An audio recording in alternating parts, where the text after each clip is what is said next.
I'm going to summon to the stage Dave. Heathen, North Carolina. Dave is asking the question, is claiming the Holocaust being driven by racism a hard claim to defend? I don't know what that means. Dave, why don't you go ahead and ask that question right here to us live with Phil and Johnny on Talk Heathen. Oh, yes. No pressure. But first, okay, before I launch into that, it's just been in my head. Your inspiration, sir. You're a freaking inspiration, and it's a privilege to be able to hear you. What you've done for people. I was thinking about. I do counseling, or I did for a long time.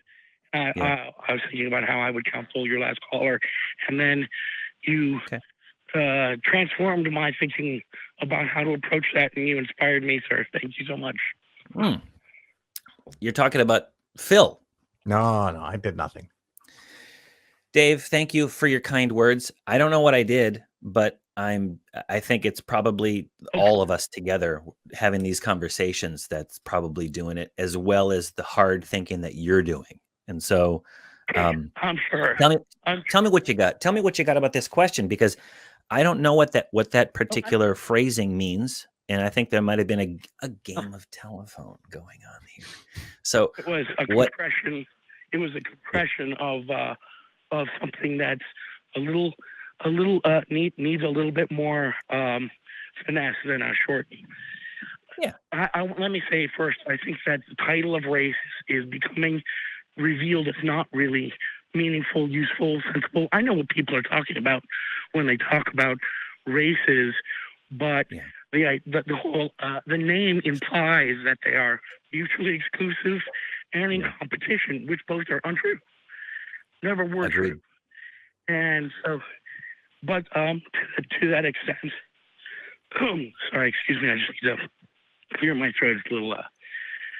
To that extent, Whoopi Goldberg recently got reprimanded for perhaps mouthedly saying the Holocaust wasn't about race. I immediately understood that for Whoopi Goldberg, race is something you carry on your skin. And that's what the term has been meaningfully in the United States dominantly. I mean, but I'd also say that the racist science, pseudoscience that gave us that legacy had Caucasoid, Negroid. It did not have none of them. There were some that did, but there wasn't as much of an attempt to create a different species of Jewish people, though there was an attempt to do so. But I mean, how do you resolve the Ethiopian Jews and the Chinese Jews? How do you lump all the different Jews into being one race when they're not? I understand why Orthodox Judaism would refer to the Jewish race, but to me, that's part of their origin mythology. Right. Well, what I'm hearing here is you have an issue with society's informal and sometimes formal reliance upon racial categories as being reliable. Is that right? A reliable means of dividing us. To use, or even as an attempt to emphasize the illusion that the races are separate and or in competition. And I understand why an Orthodoxy wants to trace its history back and claim purity. Sure. But we have genetics, and we know that it's BS. Yeah. Well, it's advantageous for those who want to dictate our behaviors in the direction of society for there to be in groups and out groups, right? Yep. We do this and they do that, right? And when you disagree with that, when you start recognizing folks in other communities as being a part of us and they have different ways, now there's a conflict with, well, what is the right way of doing things? They do this a different way.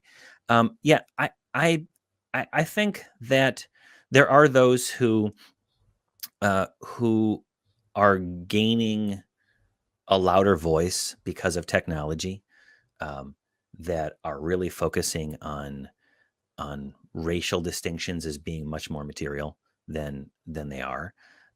And I, again, like I said to the last caller, we don't have to play that game. We don't have to play along. Phil, what are your thoughts on this? Do you have any ideas I about think race? maybe it comes down to a problem with definitions. If you are starting from a place where there is no such thing as race, then anytime racism comes up, you're going to think that it's silly. Right. So that's really important, and we often talk past each other as humans on that. And of course, you could use examples in Europe specifically when there were battles between Protestant kings and armies and Catholic kings and popes and armies. Probably all those people, if they thought about it, were European. Of course, Mhm. they probably were more focused on their local area, the country or the region that they're in. And those were clearly the intent of both parties to be religious wars. And so that's what they were, because that's everyone who was involved thought of it that way. If everyone involved with the Holocaust thinks that Jews are a race, then for them at least, it is a race thing. And if you're a group of people that also consider yourself a race, and I don't know that it's my place to say who is or isn't a race, or who is or isn't in a battle for a specific reason. There's a lot of people. And in the United States, sometimes politicians will talk up race and discrimination and reverse discrimination just to kind of energize people that maybe aren't thinking as clearly as they should. So it's complicated, and hopefully I've danced delicately enough around it not to get myself in trouble. But maybe it's more important what the people that were involved think about it than what Phil thinks about it. Right. Yeah. And Phil, you made me think of something, and tell me what you think about this, Dave. Although we might recognize that we are all one great, beautiful, and ugly human race with our behaviors, there are phenotypical differences between us. And there are those in political and economic control, or at least dominance in the society, that would use those differences to marginalize certain groups, to keep an economic underclass so that they can be exploited, so that they can have cheap labor, so that they can be an other with which to control the other classes.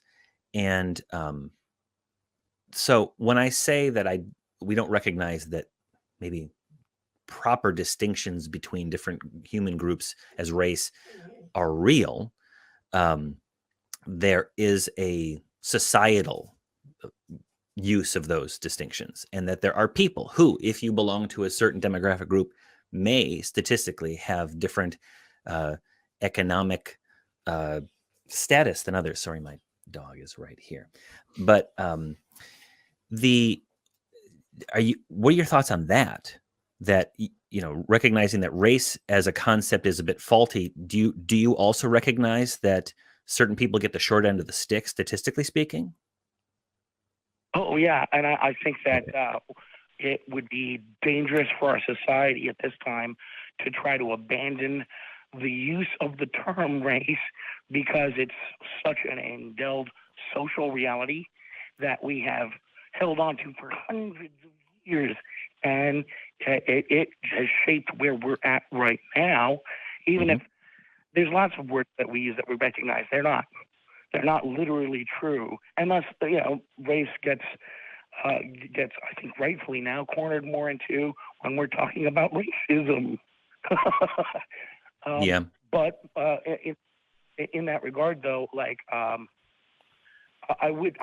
find the arguments that Black Lives Matter is being racist, that's obnoxious and bullshit. Yeah, right. Black Lives Matter. Well, I'll tell you, Dave, real quick. I think sounds like we may be in agreement thus far. I'll say this: we talk a lot about concepts of race, racism, classism, and that kind of stuff on the nonprofits, which will be on right after this. So if we have this conversation a lot over there, getting into specific news events, different ideas that are bouncing around. So I would encourage you to chime in there, watch that program.